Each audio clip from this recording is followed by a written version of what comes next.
Good morning student.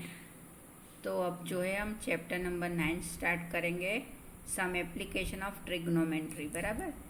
तो आपको मैं बता दूं, इससे पहले जो है हमने ट्रिग्नोमेट्री वाला चैप्टर लिया, उसमें जो है हमने सारे फॉर्मूलाज लर्न करे।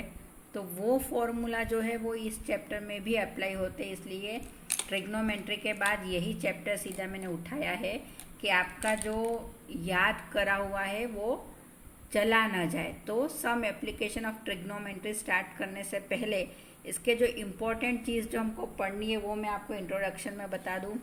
N introduction to trigonometry, trigonometric ratio, value of trigonometric ratio of specific angles, an easy way to remember the value of trigonometry ratio of specific angles, trigonometry ratio of complementary angles, trigonometry identities, verification of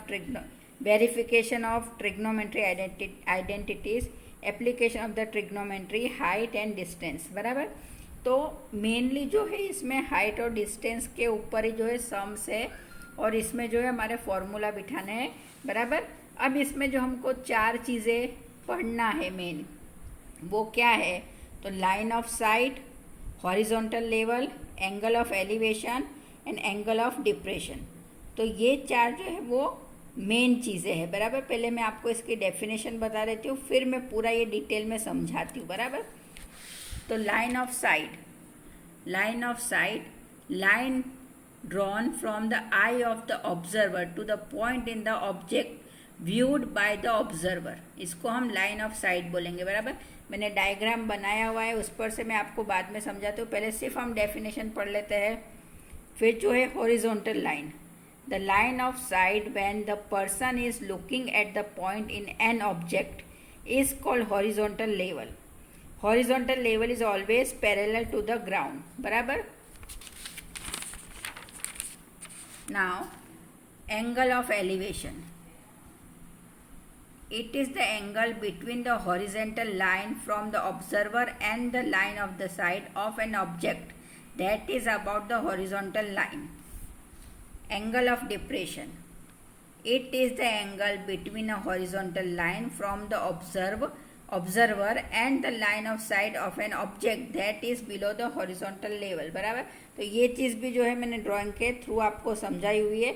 अब मैं जो है आपको detail में ये चीज़ समझा देती हूँ।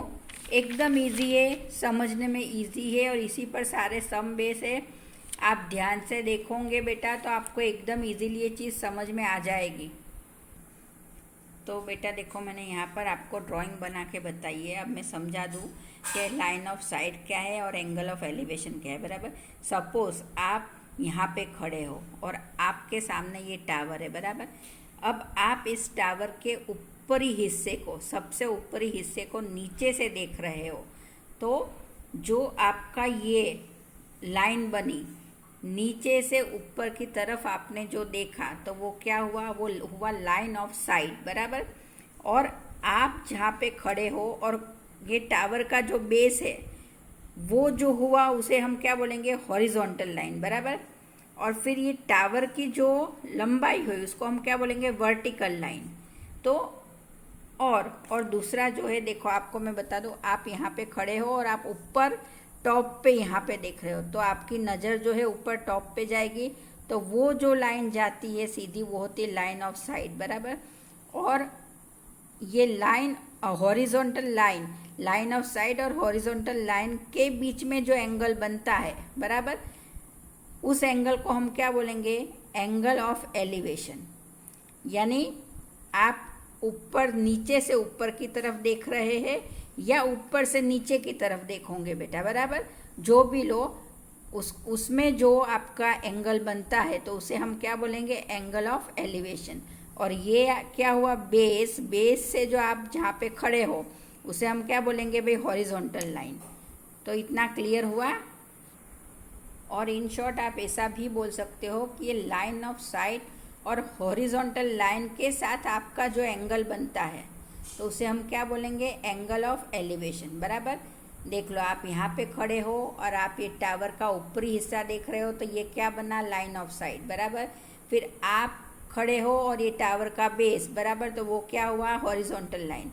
फिर ये टावर की लंबाई वो क्या हुआ, वर्टिकल लाइन, और लाइन ऑफ साइड और हॉरिजॉन्टल लाइन के बीच में जो एंगल बनेगा उसे हम क्या बोलेंगे, एंगल ऑफ एलिवेशन।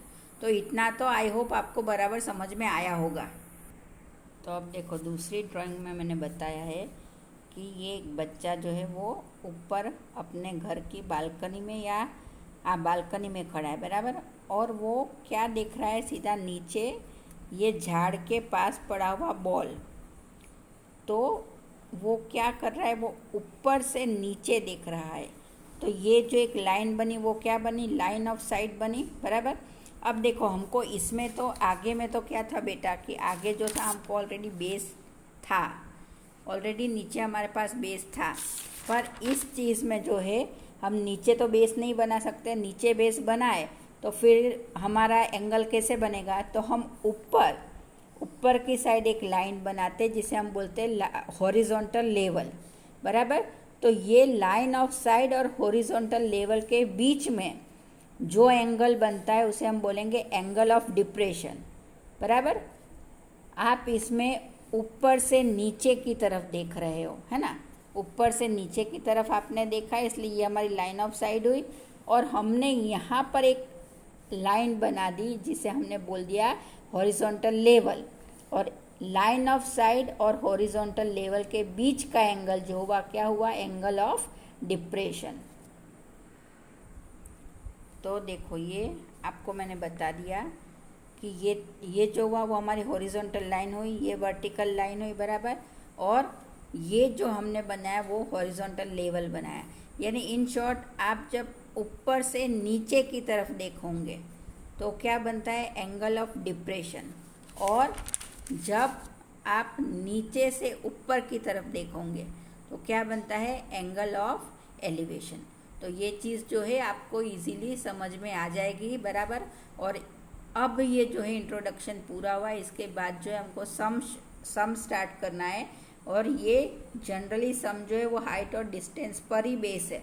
तो आपको ये चीज़ तो पता पड़नी चाहिए कि कौन सा एंगल बन रहा है, एंगल ऑफ एलिवेशन बन रहा है या एंगल ऑफ डिप्रेशन बन रहा है, बराबर।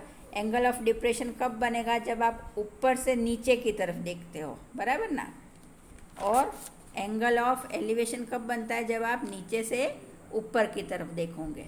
तो ये जो है हमारा इंट्रोडक्शन पूरा हुआ।